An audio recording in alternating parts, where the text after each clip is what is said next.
Chapter 8. In those days the multitude being very great, and having nothing to eat, Jesus called his disciples unto him, and saith unto them, I have compassion on the multitude, because they have now been with me 3 days, and have nothing to eat. And if I send them away fasting to their own houses, they will faint by the way, for divers of them came from far. And his disciples answered him, From whence can a man satisfy these men with bread here in the wilderness? And he asked them, How many loaves have ye? And they said, 7. And he commanded the people to sit down on the ground. And he took the 7 loaves, and gave thanks, and brake, and gave to his disciples to set before them. And they did set them before the people. And they had a few small fishes, and he blessed, and commanded to set them also before them. So they did eat, and were filled, and they took up of the broken meat that was left 7 baskets. And they that had eaten were about 4,000, and he sent them away.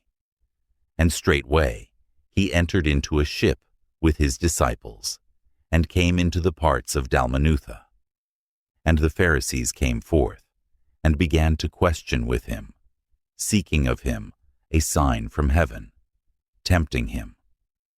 And he sighed deeply in his spirit, and saith, Why doth this generation seek after a sign? Verily I say unto you, there shall no sign be given unto this generation. And he left them, and entering into the ship again, departed to the other side. Now the disciples had forgotten to take bread, neither had they in the ship with them more than 1 loaf.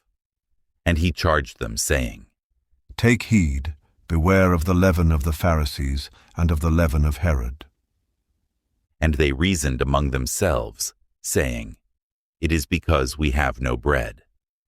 And when Jesus knew it, he saith unto them, Why reason ye, because ye have no bread? Perceive ye not yet, neither understand?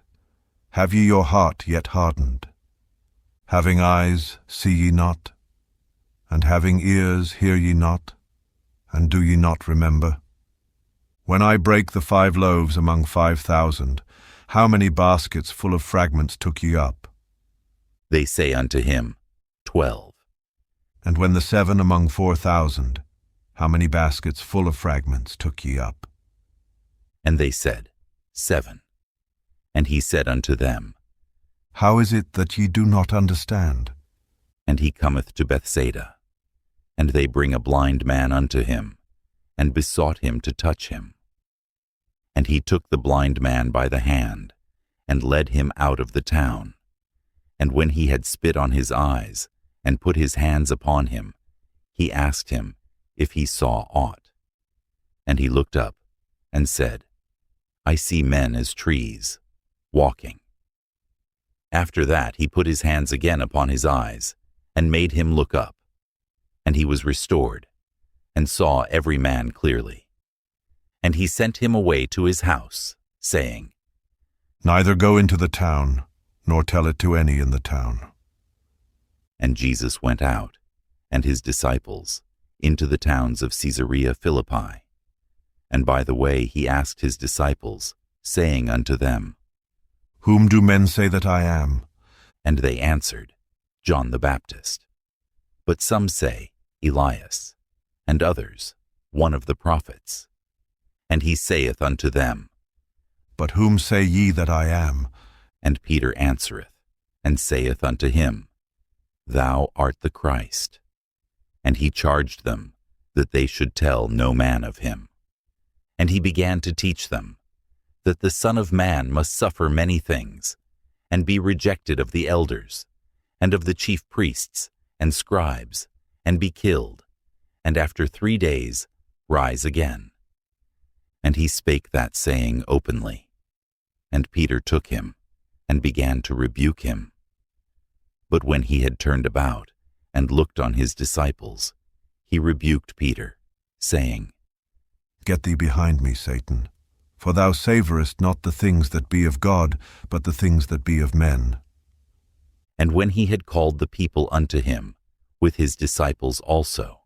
He said unto them, Whosoever will come after me, let him deny himself, and take up his cross and follow me. For whosoever will save his life shall lose it.